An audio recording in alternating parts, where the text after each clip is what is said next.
everyone, and welcome back to the GeekWave. This is the low-budget show. It's the show so low it has no budget. And we're getting back into the swing of things. I had a busy summer, and because of that, the past couple of episodes have just been news stuff because we had big news events to talk about. But we're going to go back to a regularly scheduled episode this week. We got a couple things in the news to talk about. Some stuff that's a pretty big deal. Is it a big deal? I guess so. A lot of stuff I find very interesting to talk about. Things that are ending prematurely, things that are coming back when they should be left dead, and then a casting announcement, which is kind of cool. I guess all of it's interesting.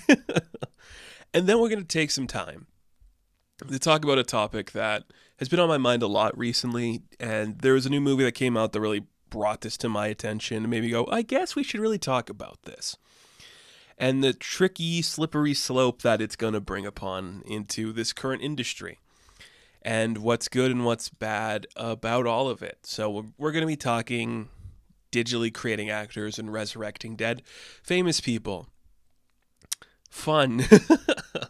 I don't know. I think it's okay. Some parts of it. Some parts of it I think are really bad, and we'll get into it. Before we get there, though, we do have a little bit of news to talk about. Some really earth-shattering stuff, actually, if you really sit down and think about it. Not our first piece of news, but I think the rest of it is really telling of the industry. The first piece of news, though, is we just have to talk about something. So, do you remember that there was a Masters of the Universe movie that's being made? They're actually making it. Yeah, isn't that cool? Well, Camila Mendes, who you might know from Riverdale. She played Veronica Lodge. She has been cast in this new He-Man movie. She is going to be Teela in the He-Man movie, which makes me go, oh, who are they going to cast as Man-at-Arms? Who are they going to cast as the Sorceress? Very curious to see where that's going to go. Not my first choice, but then again, if you ask me to sit down and pick someone to play Teela, I don't have a name off the top of my head. I wouldn't have picked what's-his-face Nicholas Galitzine for, Prince Adam either, but, gotta start somewhere. And it's a matter of time before these two young actors are picked up for something else. Might as well get into a place where you're going to be locked into a franchise that's probably not going to get a sequel because there's no way a Masters of the Universe movie is going to make money. Sorry. So do one of these, get it out of your system so your agents are like, well, now we can do other stuff. And I'm looking here as well. Camila Mendes set to star in a new film called Alba from A24. Maybe if we do headlines, we could put the director in there. It's going to be produced by Margot Robbie's Lucky Chap. Okay, that's cool. And directed by the award-winning filmmaker Francesca Allegra. Okay, the script written by Chelsea Laura will be an adaptation of the play The House of Bernarda. Okay, cool. That's going to star Jenna Ortega, Camila Mendes, and Danny Ramirez. So, young people doing something actually impressive. So that's good. Go do your Teela, and then go do your award-winning movie that's probably going to be more interesting. Cool. That's all I got to talk about on that. Let's get to the actual pieces of news that I think are very interesting. Starting with this. The Acolyte, the Star Wars show that came out this year. Was there another Star Wars show this year? I literally can't remember. When did Ahsoka happen? Was that this year? I don't know. The Bad Batch ended this year. Maybe that's what I'm thinking of. Anyway, The Acolyte. It got canceled. Or that's the scuttlebutt at the moment that Disney, Lucasfilm are not going to be looking to renew the show for another season, though I think they heavily implied that we could go somewhere for another season. Very interesting. I have more thoughts on this than I thought I would. Given how little I want to talk about Star Wars on this channel, I think it is very evocative of just the era we live in, of streaming, where trying something new in the thing that people like really doesn't work anymore, and that kind of sucks. I think the show's pretty good. I won't sit here and tell you it's great or beautiful or perfect, but there's an interesting concept to this, and there is something worth exploring and mentioning, and something very positive about having a new voice work on Star Wars, which is what this current era of the Disney Plus TV shows has desperately needed. They've needed these new voices. Tony Gilroy coming in and doing Andor proved that we need new voices in this. And Leslie Headland, who is a fantastic showrunner, knows what she's talking about, is a big nerd, you can tell.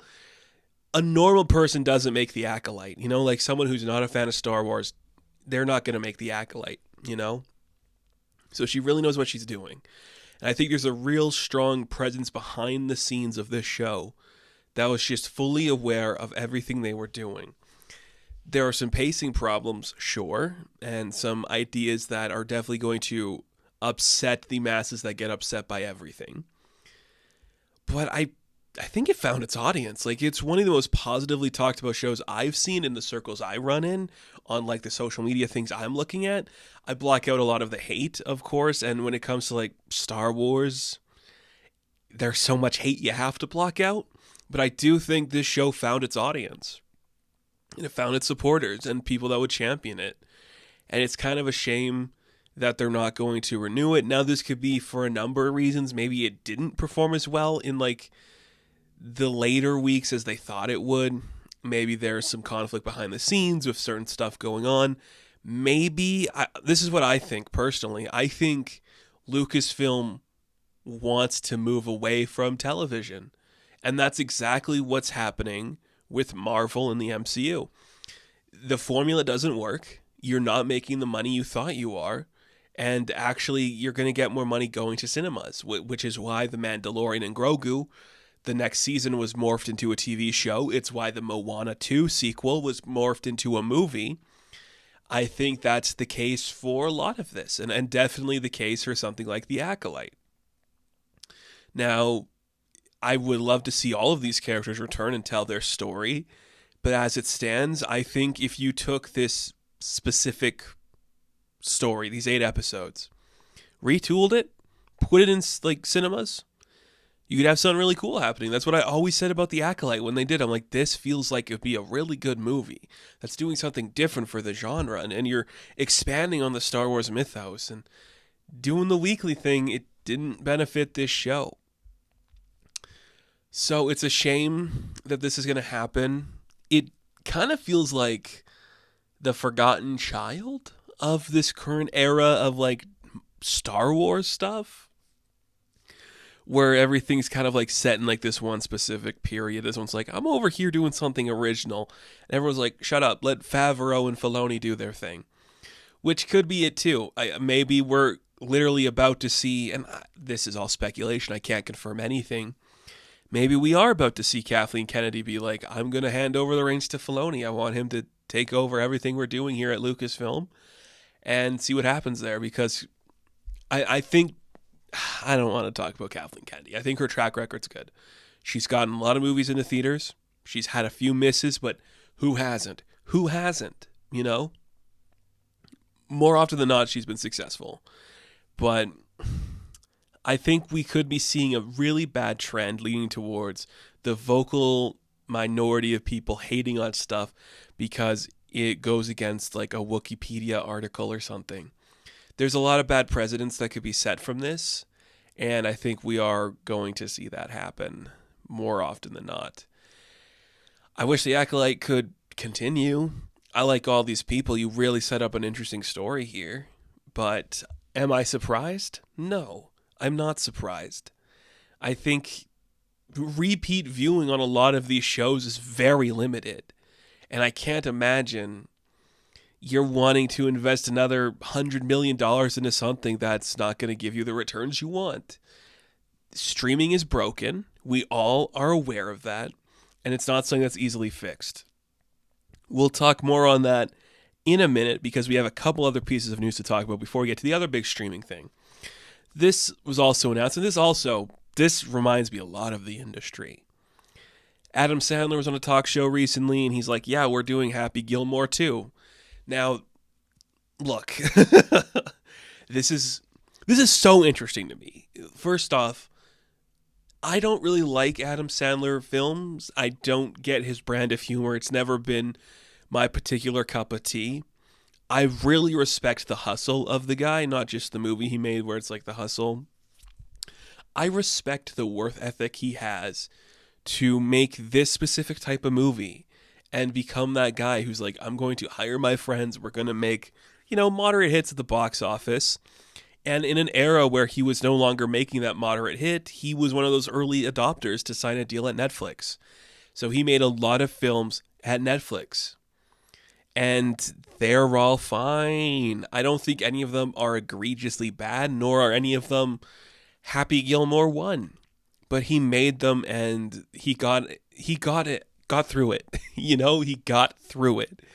So now I'm only assuming that the deal is up with Netflix, that he can actually be like, I want to get back into making movies in cinemas. When was his last film in theaters that he was the star of? I could imagine that's eating up at him. I want to go back to that place.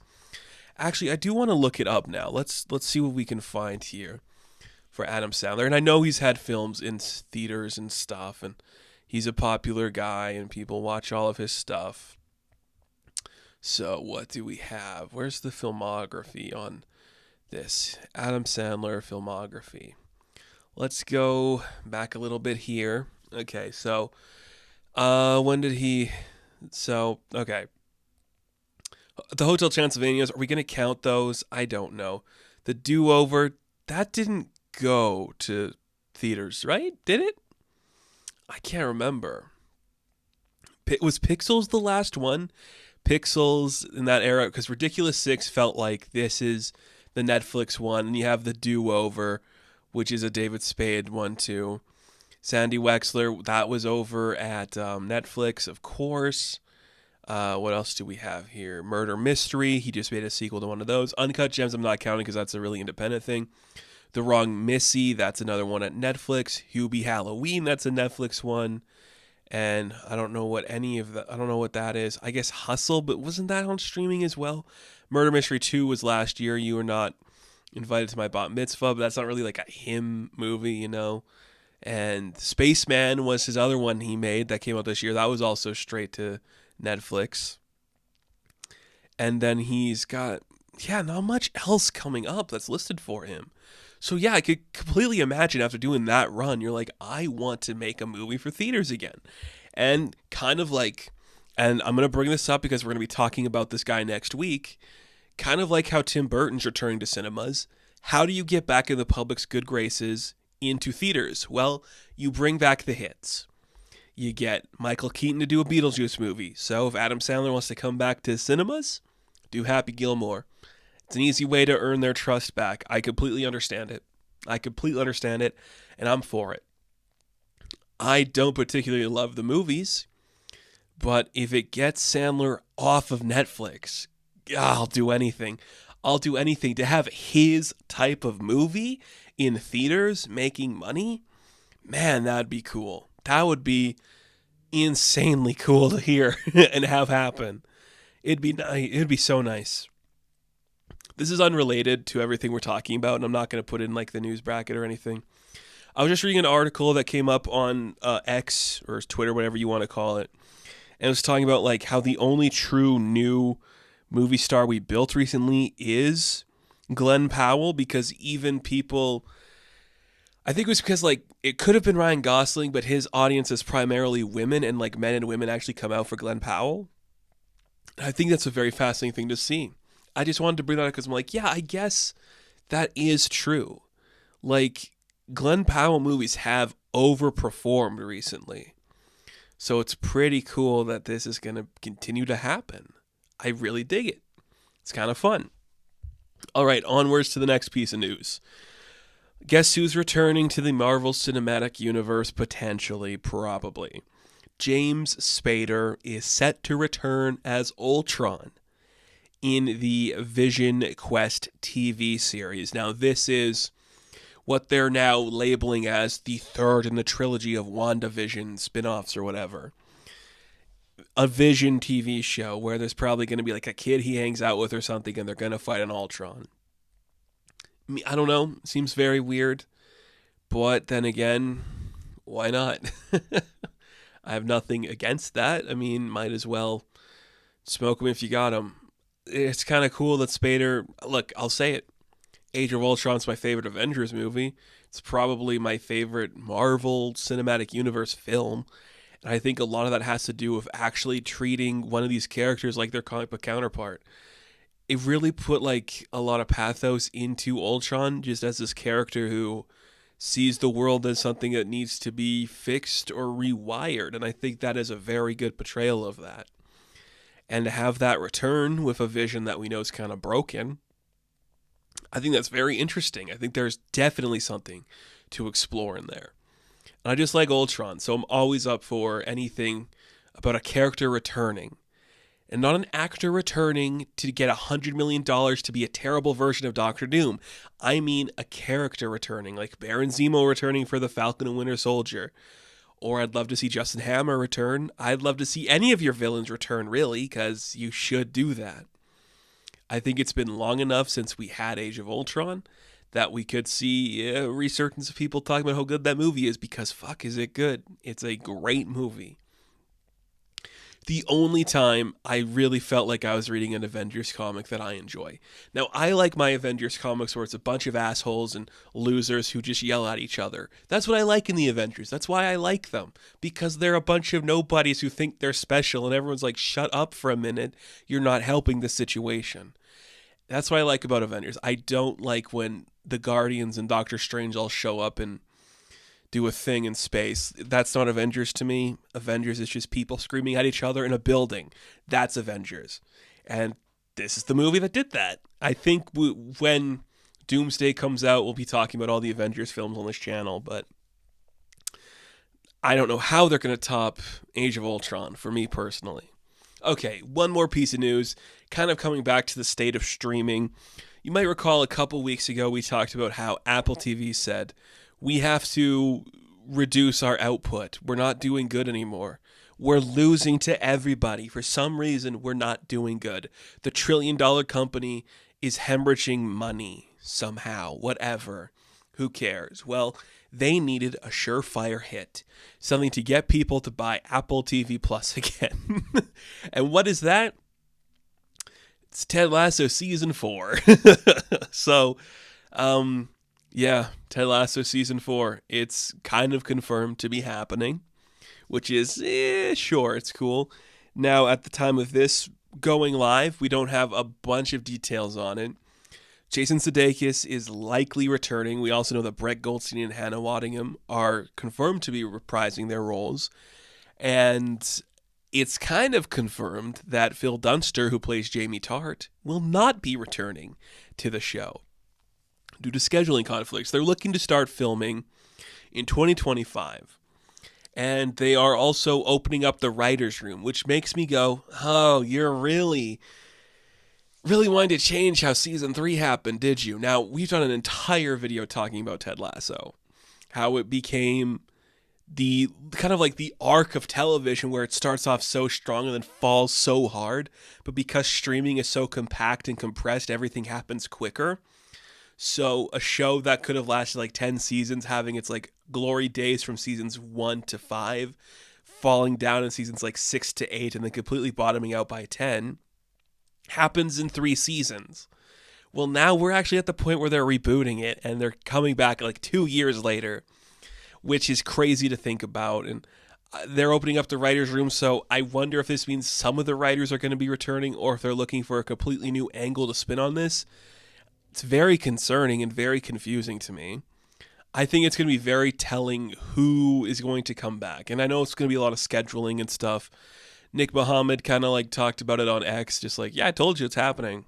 So, Nate's probably going to return, but I don't know. I think it's very interesting. And I find it very interesting that Brett Goldstein and Hannah Waddingham are the ones that are confirmed to return, because they're arguably the two that's careers have really picked up since the show. I guess you go back to what made you special. I mean, it's not like you're going to be Hercules, right? I don't know. I think it's very fascinating that the show's returning. It is, in my opinion, the kind of move you make when you are desperate. It's like RDJ coming back as Victor Von Doom. It's the kind of move you make when you need a win and you think you got it. Because whatever you do, there's no logical way for this to be exciting unless it's a completely, you know, maybe they all come to America or something. But then is that fun? Probably not. I don't know. It's strange. I don't like it, but I'm also here for whatever happens with Ted Lasso because I think that show is just so fascinating because it starts off so incredible, has a huge bottoming out, and kind of lost all cultural relevance within a month of its end. I love that about a show. It's like Game of Thrones, where it's like, this is the thing, and then suddenly, not really. I just think that's so fascinating. I love all that kind of stuff. So let's take a quick break, and when we come back, we're going to talk about something even more heinous than Ted Lasso Season 4.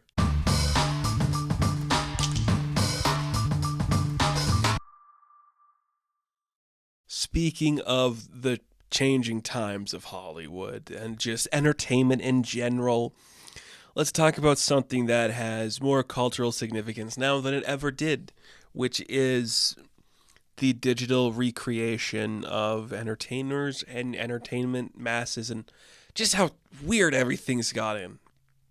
It's weird, right? It's really annoying and scary just how quickly and seismically things have just become so altered because of artificial intelligence, you know? And I don't want to do like the AI side of everything. I think it's very scary in its own right, and it can get very dangerous. And I know there's people that are very concerned about that. And I know there's some appeal for just, having fun and enjoying, being able to make what you want to create in ways that you enjoy. There's people in my life that use it to like make songs, and we've had arguments and conversations about like, are you actually making a song? What are you doing to input that? Or using it to make stories and stuff. And as somebody who is publishing his own comic book right now, I'm like, this is not that interesting to hear you talk about stuff this way. But I guess it's a conversation that is going to have to be had, and that's just the truth of the matter. It's not going to go away. This type of thing that we're going to be talking about, it's only going to get worse. And there is just a lot of concerning stuff about it, and a lot of stuff that we're still in like the testing phases of that I don't know how I feel about any of it. Now, this is going to be all personal and conjecture and just stuff that I feel, and I know other people have different opinions, and I'm fine with that. Whatever your opinion is on the matter, I'm glad you have that opinion. You're allowed to feel what you want. You're allowed to create what you want. But there does come a point where you are stealing from other artists, or you're using their likeness in ways that maybe you shouldn't. And that becomes the real problem for me. So this was one I wanted to talk about. I actually had the idea for this episode after watching a film that is currently in cinemas called Alien Romulus. Now, at the point of this video, it's been out for a couple of weeks. If you haven't seen it at this point, why are you even watching this? Because you've seen, if you haven't watched it, why are you listening to this? They recreate Ian Holm. He was in the first Alien movie as Ash. And they digitally create him, which is very alarming. And it's very specific. And I know how it feels in the movie where you're like, this is supposed to feel, not human and uncanny and stuff. There's no logical reason why we couldn't have made it a different android aside from the few alien heads who are like, yeah, this is perfect and everything we wanted. There's no other reason to do it. Except for that, like you're going to get like an ooh from like 4 people in the audience who are over 30 who have seen Alien. That's what it is. And it's really annoying, and it definitely deters from the story we were telling, and it becomes its own annoying thing that shows up and is just like there for the movie now. So personally, I don't like it. I didn't respond well to it. It wasn't something that made me feel happy, made me go, oh, yes, finally. I can't believe I get to see another version of this synthetic from my favorite Alien movie. That's never going to be the case. Nobody is ever going to feel that. But I guess if you are somebody who doesn't think about that stuff, it's exciting. But is it exciting? I don't know. It's very strange. Now, I'm of two minds of it. The first mind is, this is personal. This is my personal opinion. Don't do it. You could have easily have like made that character. Who was the actor that played? Was it Dave Johnson, whatever his name was, who played Andy? You could have just made that another synthetic, and he could play that part too, and then it would just work well of like the story of him trying to like protect his sister and stuff. But whatever. So personally, I don't like it. That's my first thought. I'm like, this is a slippery slope. There's never been an example of this happening where I've been happy about it. That is both digitally recreating somebody who has passed away. You know, we see it in Star Wars. We have seen it in other movies, and it is scary. Hell, they recreated Audrey Hepburn for a coffee commercial a couple years ago, like a decade ago. It's very weird, and it's never a good idea. Like, there are so many other choices that you could have made that you didn't, and the fact that you rested on this one really goes to show that we want to do this more than anything else. And it'll bring up another conversation in here, but that's my first thought. My first thought is, I don't want to see it happen. There's never been an indication of me enjoying this. When, Carrie Fisher shows up at the end of Rogue One, I'm not like, oh, yes, look at this. It's perfect, finally. I'm like, okay, we did it, didn't we? We couldn't just get an actress to show up, but whatever. Now, my other thought of this is, the estate of Ian Holm did sign off on it, and his partner was like, go ahead. He was somebody who was worried for most of his career. He was never going to escape certain things. So if this is a way to like bring him back in some semblance, then that's pretty cool. So it's very tricky, and that's the part that really scares me about all of this, is how tricky it can be. If you are somebody who is dead and your estate signs off on it, like POW Entertainment, I think, sold the likeness rights to Stan Lee and stuff like that. But then when Warner Brothers does the, Christopher Reeve Superman showing up in the Flash movie, I don't think the estate of Christopher Reeve was informed about that kind of thing, because they own the likeness to that Superman, I think was the reasoning. It's so complex and tricky. I don't like it. I think even for a dead actor, like Stan Lee, Ian Holm, we're even kind of seeing it happening at Walt Disney, where they're like bringing in a Walt Disney animatronic to life, and they're supposedly going to do weird stuff to the voice or whatever.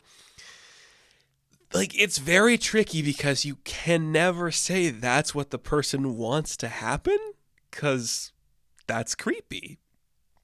To be immortalized forever in a version of yourself that is not actually you. Like, that's a very scary thought, to have that exist. It's really weird and crazy, and it's too uncanny, and I don't feel good about that. I've never felt good about that. But again, if you are somebody who is an actor and you sell your likeness rights, you sell your digital rights, which is a thing now, which is a thing you can do. You can sell like your digital likeness. So if someone has a scan of you, they can use that in certain materials. That is a thing that has happened now. That is dystopic as fuck, but that is a thing that is happening all around us.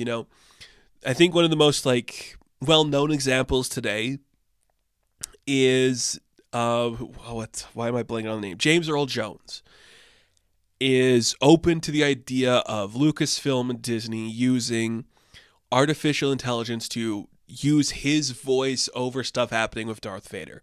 So it'd be a mixture of the two. It'd be using the base of his voice to further explore the Darth Vader voice with the help of AI. And he's alive. He's willing to sign off on that. He's an actor who, doesn't need the money, but if he wants to do that, all the best for him.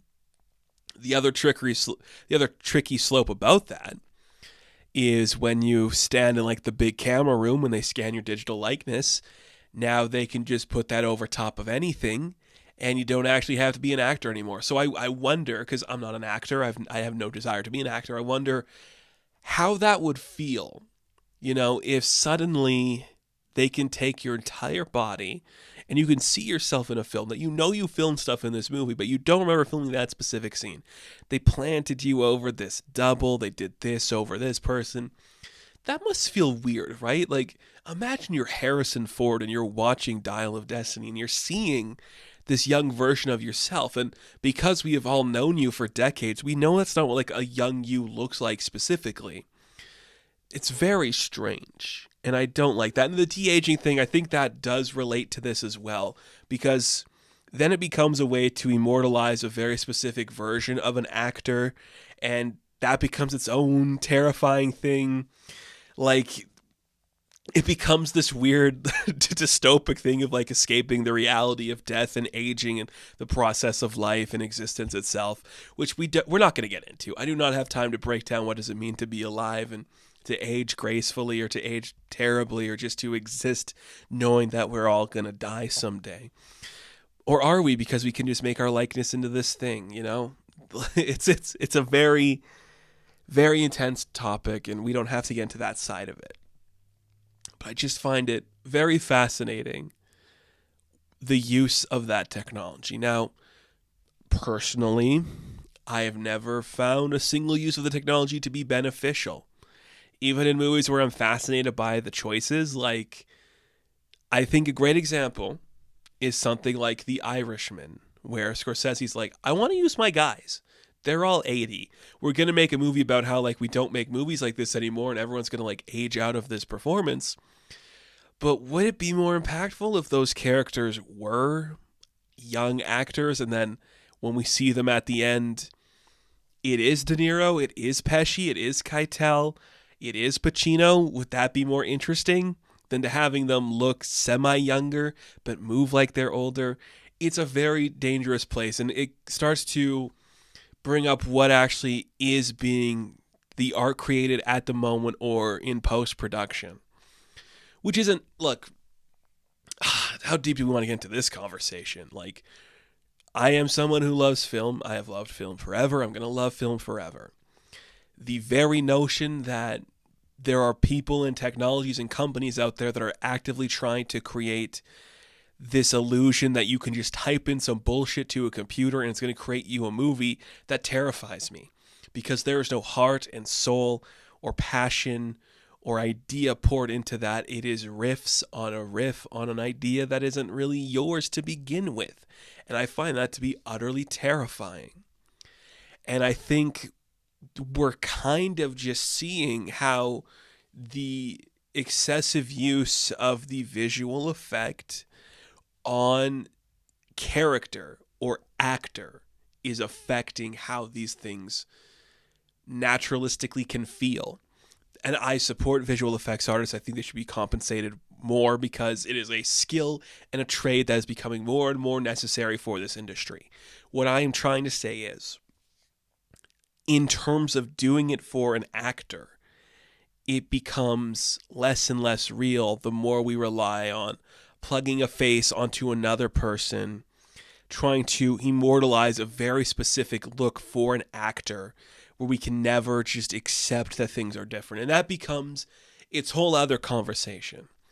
And I do want to touch on that a little bit as well, which is the never letting our characters exist in a different format. And I think with the use of like AI and digital interference and shit like that, it's going to become more and more prevalent that we're never going to let an actor escape a role, which is the worst thing I've ever heard. Like, again, I like movies a lot. I don't think there is a single movie that exists that couldn't be remade. I think everything should at least be attempted. You should at least try, Nothing is too sacred. If everything is sacred, then nothing should be sacred. Is kind of how I feel about it. I have always said try another Back to the Future. If you want to be the asshole who tries to do Citizen Kane again, you should be the asshole that tries to do Citizen Kane again. Like, you should do these things. Try them. My favorite film of all time, Casablanca. If you were to tell me right now Oscar Isaac and Eva Green are doing a remake, I'm first in line. I think you should try these things and attempt them. And for a franchise, that also means letting new voices come into them. And that part of that should be letting your actors who have aged gracefully, or not even gracefully, just aged, move on. Do we need to bring Harold Ramis back for a Ghostbusters movie? Is that so important to the Ghostbusters lore that the idea that he's not there is going to destroy the viewing for somebody? Is the idea that another person could be a synthetic person in an alien movie so detrimental that it's going to ruin the flow and it needs to be Ian Holm? Is that so important? Now, I do think a lot of this has to do with Solo, a Star Wars story. And I've talked about Solo a bunch on this channel. I think it's a really fun movie that's really interesting and is the perfect example of something no studio is ever going to do again. They're not going to do it again. We are never going to recast Indiana Jones. We're never going to recast the original Ghostbusters. We're never going to see anybody take on these iconic roles again. We're just going to have the same actor show up, and we're going to put a render on their face so we think Harrison Ford is 30, but we know he's not. We know Robert De Niro's not 30, okay? We're aware of that. These men are in their 70s. They don't move like they're in their 30s, or in their 50s for that matter.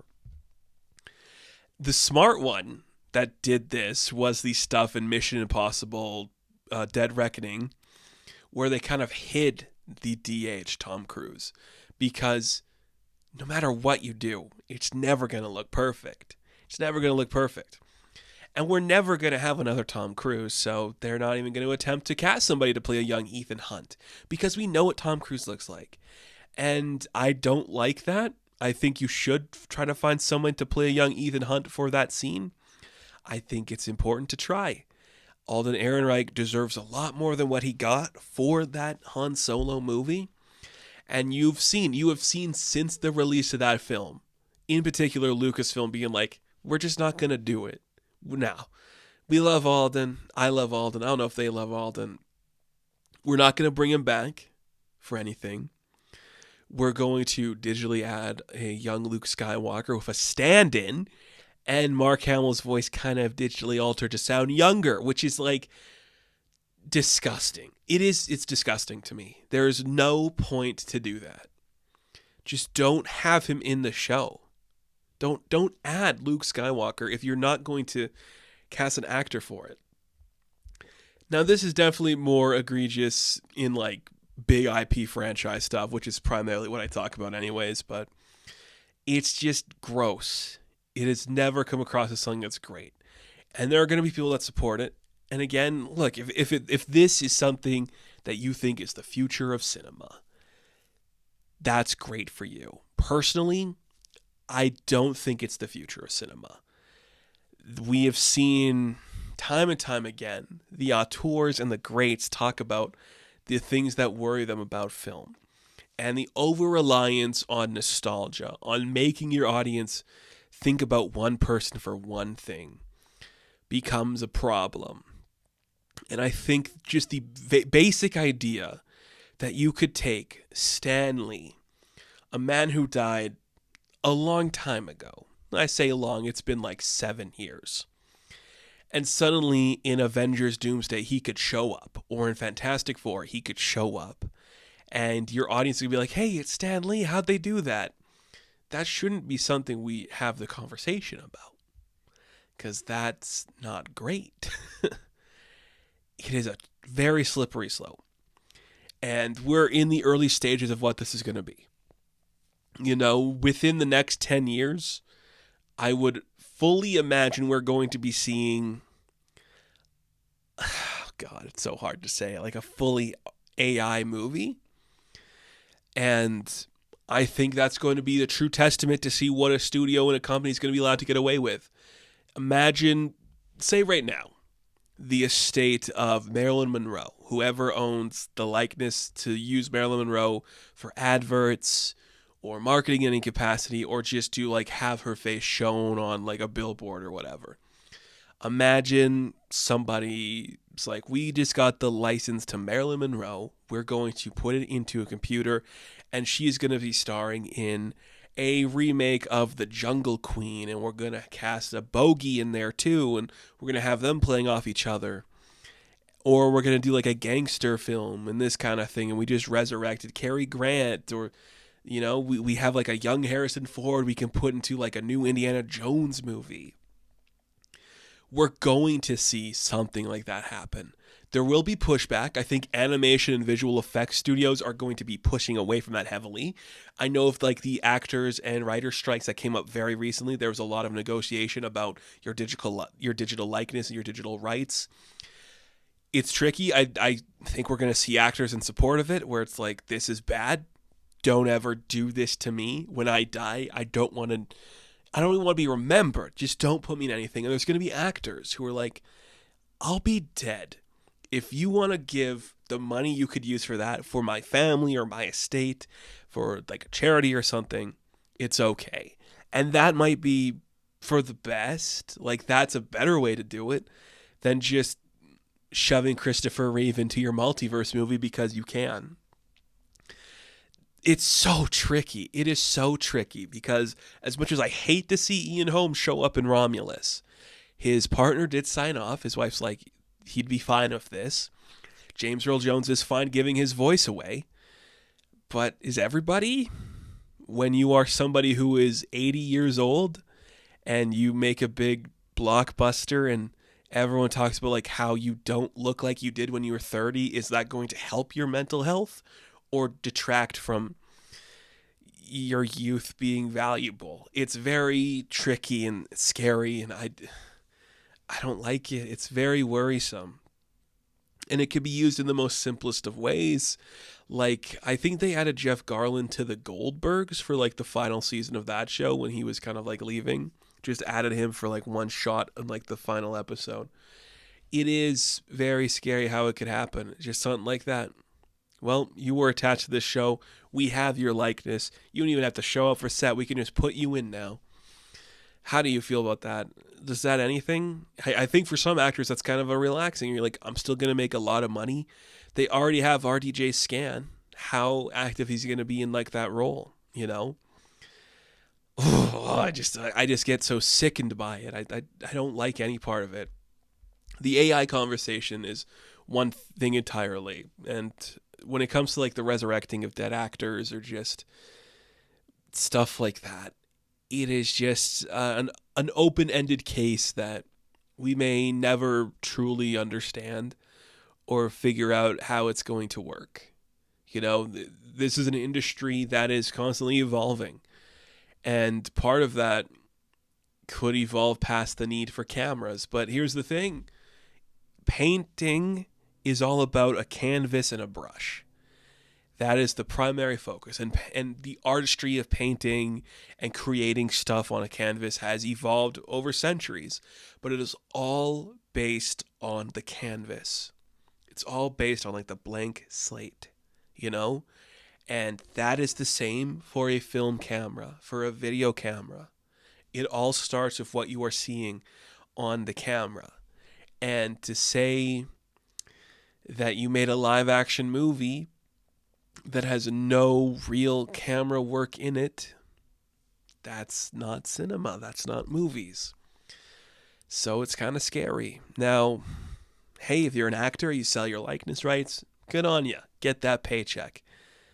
But if it scares you, and it should kind of scare you, because this could go beyond just actors. Imagine your family resurrecting you if you were dead. You know, they're like, we commissioned this thing through an AI to match your likeness and get a new photo of you, or like a video of you saying these things. They take a recording of your voice and they could put it into something, and suddenly you are alive forever in like the walls of your family or just in like your community or something. It goes beyond film. And that's scary. And the other thing with AI is once you have access to a bunch of pictures of a person, you can create a digital likeness of them for your own benefit. It becomes its own level of creepy and disturbed. And I don't want to think about that. That's really weird to think about. I'm an online personality. You see my face and my voice every week.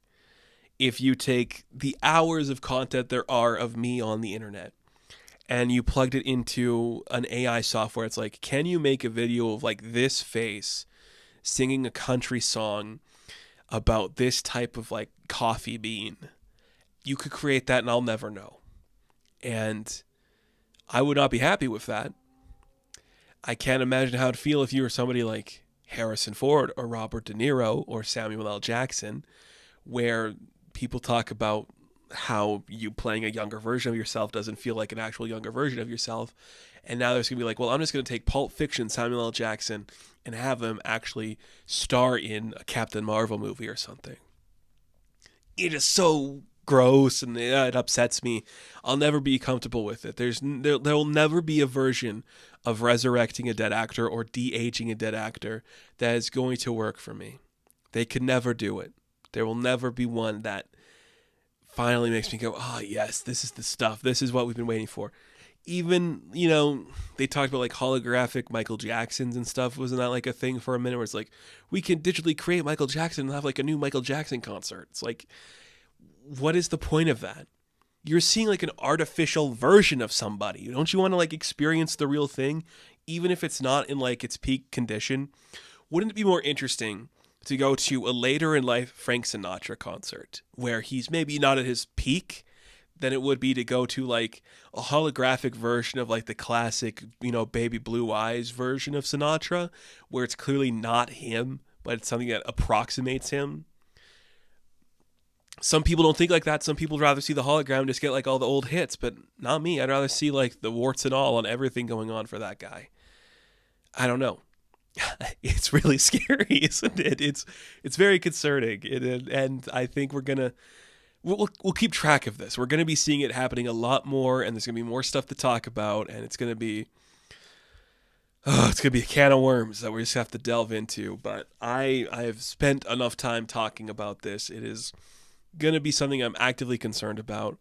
I don't know if we have any confirmed, dead people returning in any movies. I don't think at this moment we do.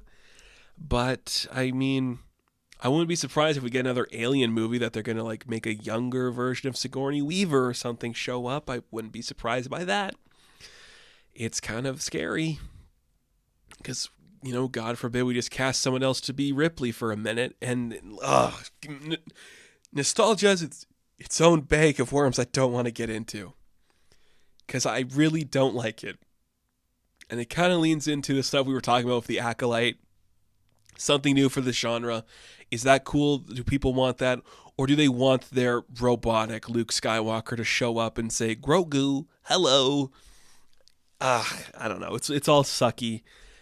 It's annoying. But I'd love to hear your thoughts. I know I'm going to be more worried about this stuff than other people just because I'm so much this person who loves art and artistic integrity, and I really like the process of art and creation and the how hard it is, because there is so much that goes into creating anything, and the personal experience and torment that goes in that. No, I'm not saying all art has to be like this tormented, torturous process, but I just find it really fascinating when like somebody, whether it's like a songwriter, a poet, an actor, anybody who's creative, even like an athlete, where it's like, this is the game-winning thing. Everything I am is on the line in this moment. I have to make this work.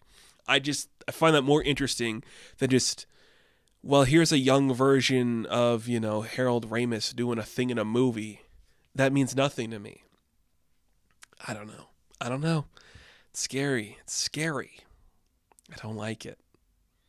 Art should be art. Art for art's sake. As the old saying goes. That was not my biggest problem with Alien Romulus, by the way. I have bigger issues with that movie, but that one, it's not a winner. So What are your thoughts? Are you interested in any of this? Are you curious to see where it's going to go? Do you have your own, cautions when it comes to AI or digital renders of actors or famous people? Or are you like willing to put yourself in like a samurai costume based on an AI or whatever? I don't know. It's all very weird. Thank you all for listening to this rant. Be sure to like and subscribe to the channel. As always, you can check me out on Instagram, TikTok, and Twitter. And of course, I will catch you in the next one. Have fun. Stay safe. Good luck.